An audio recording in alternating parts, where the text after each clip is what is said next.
Well, this is Guns, Knives, and Watches, and trust me, right now, if I could put an irreverent spin on this, I would. This is the MPPT charge controller, 30 amp. And I'm not selling you on this charge controller because I'm going to tell you, I am not an expert on solar. I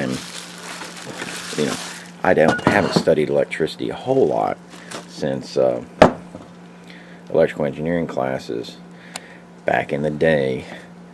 Because we had to have some understanding of electrical engineering to be able to deal with some of the things on our job. But this charge controller, all of the stuff that goes into solar, to be honest, scares the ever-living shit out of me. Because there are a million different opinions, there are a million different this, that, or the other.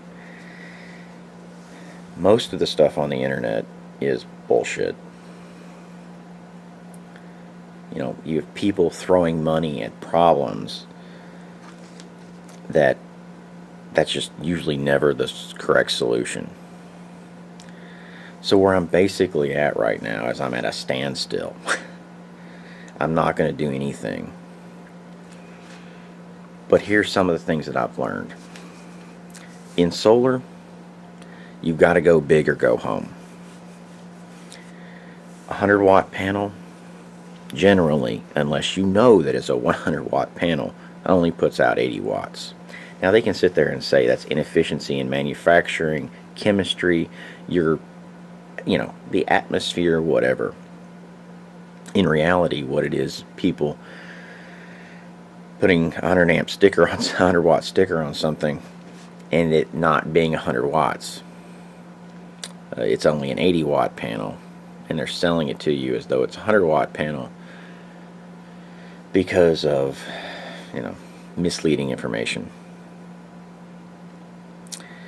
If a 100 watt panel costs $150, and that's with shipping, then you got $1.50 per watt in there. If an MPPT charge controller costs $150, then you've got $3 a watt in there.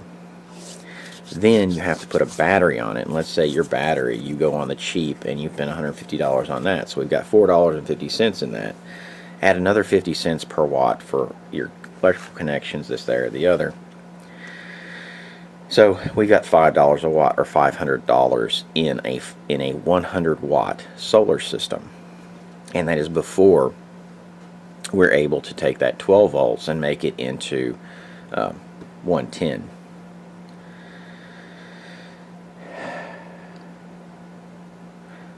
The only thing is you can add another 100 watt panel on there and cut your price per watt down in half. So another $150, you wind up with $2.50 per watt in the system. And you have to evaluate things like that. You have to look at solar, and you have to look at everything that way. When you're looking at a cost-benefit equation, no, I have no way of making this irreverent, trust me, or funny or anything else. You have to analyze it that way, and you have to do that in everything that you do as far as choices in your life. And sometimes you just have to sit back and go, I don't know the answer, and until I really am motivated and can find the answer, I'm just going to do nothing.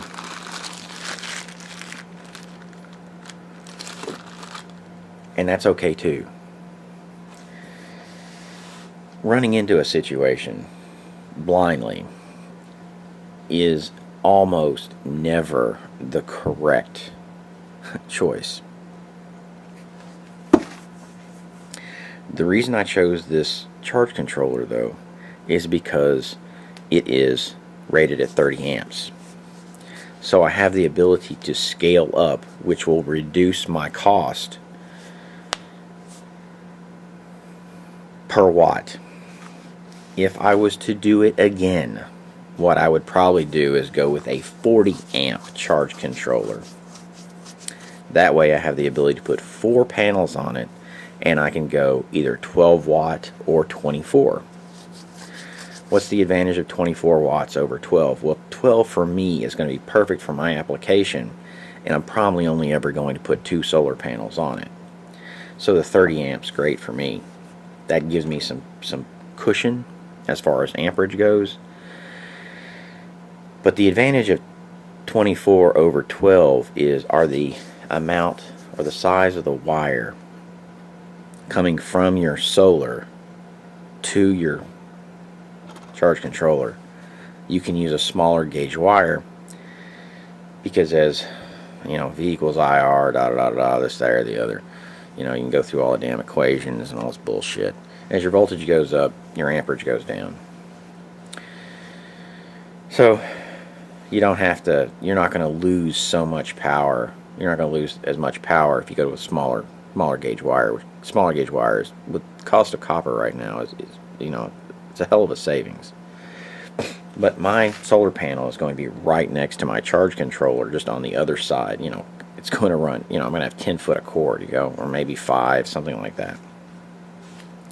So the cost benefit analysis as far as 12 to 24 really doesn't play into a small system where everything's close together and everything's compact. It gets into when you're doing larger systems and you have the solar panels up on top of the house and your charge controller somewhere else, you know, in your garage or wherever the hell they're putting it, in your mechanical room. But right now, this is where I'm at. Of course, this thing's got, you know, really good just heat sink on it. Now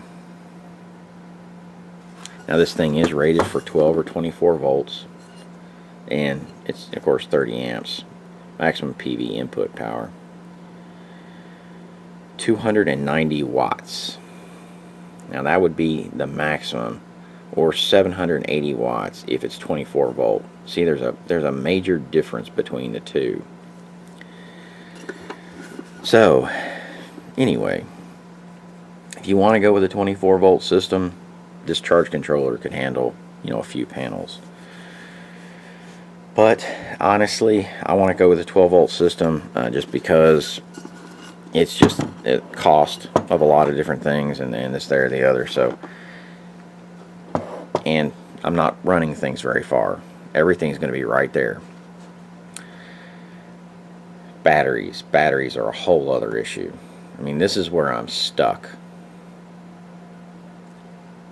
You know, do I want to do a gel cell, or not a chit cell? Do I want to do golf cart batteries? Do I want to do an AGM, absorbed glass mat?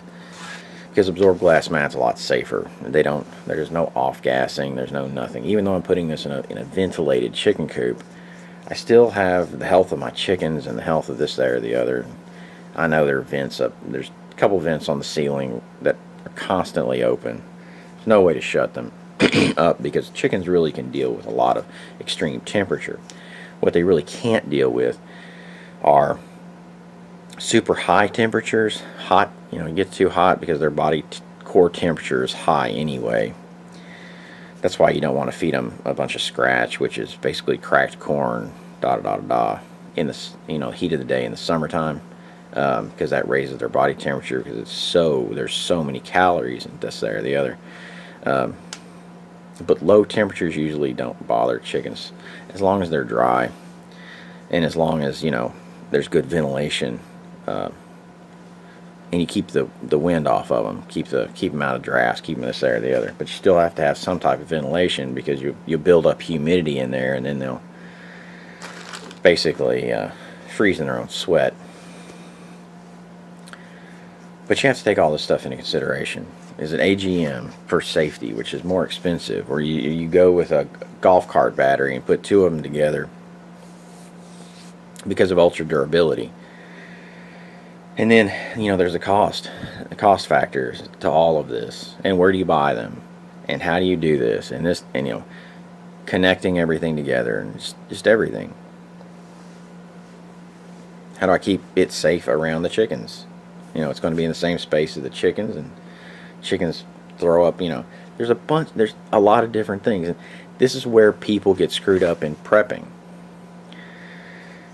and think that there's some master plan, or there's some this, that, or the other. There's some, da da da. Mrs. Guns and Eyes on Watch was talking to a friend of hers, and her friend goes, "Does it ever scare you?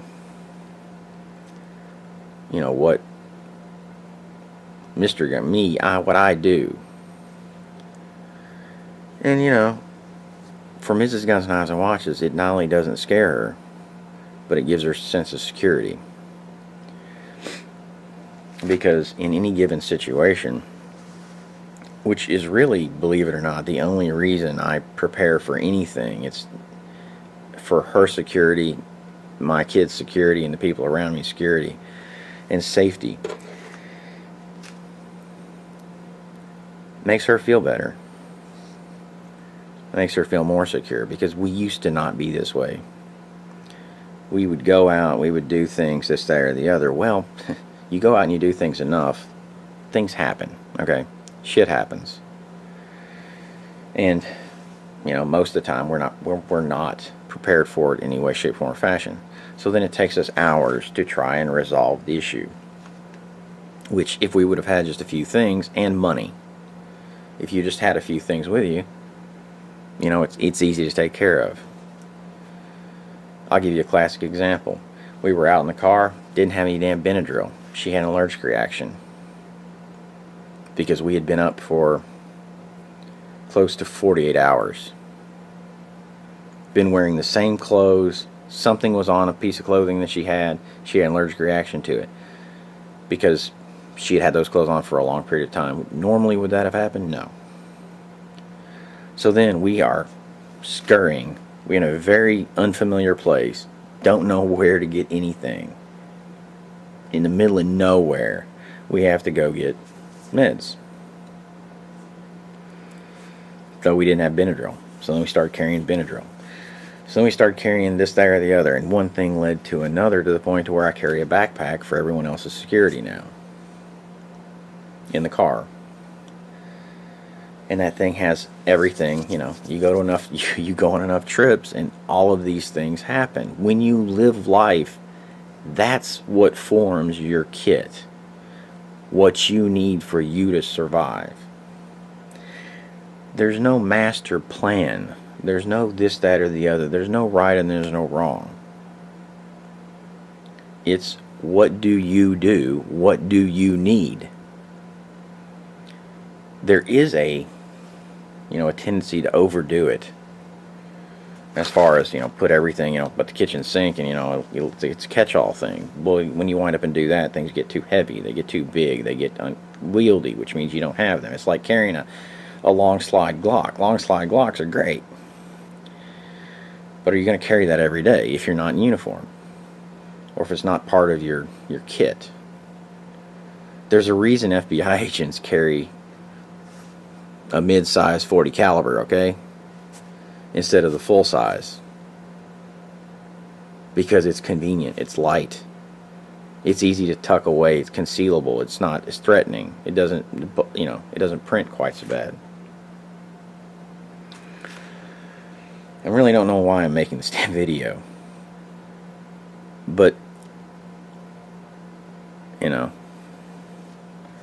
if you want to know what to prepare for, you want to know what to do, live life. Learn what you need. Don't be afraid. Because being more prepared, being more knowledgeable about things should give you a sense of security, not a sense of fear and dread. If it's doing that, maybe there are other issues.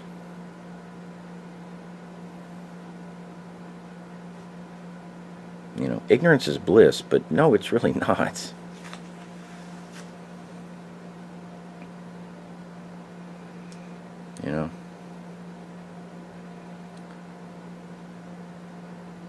It's Guns, Knives, and Watches. Now have a good one.